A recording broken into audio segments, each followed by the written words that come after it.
Hello বন্ধুরা, তোমরা ভালো আছো? আজকে আমি খুব এক্সাইটেড আর খুব খুশি, কারণ আমাদের মুরগির বাচ্চা ফুটেছে। প্রথমে মুরগি ধরতে গিয়ে মুরগির কামড়ও খেতে হলো, তারপর মুরগি ধরা দিল। আরে দেখো কতগুলো বাচ্চা ফুটেছে, খুব কিউট কিউট, খুব সুন্দর। বাচ্চাগুলোর সঙ্গে সঙ্গে কিছু ডিম রয়ে গেছে, ওগুলোরও বাচ্চা ফুটবে।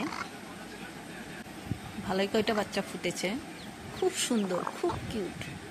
আমার তো খালি আদর করতে ইচ্ছে দিচ্ছে। দেখো, দেখাচ্ছি তোমাদেরকে, কত সুন্দর কিউট।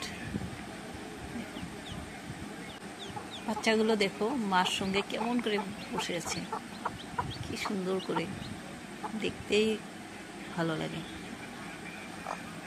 খুব সুন্দর। ওমা, আরো দুটো বাচ্চা দেখো বাইরে হচ্ছে, দেখো কত কিউট, খুব সুন্দর। আমি তো খুব ভালো পাই। তোমাদের কি পছন্দ?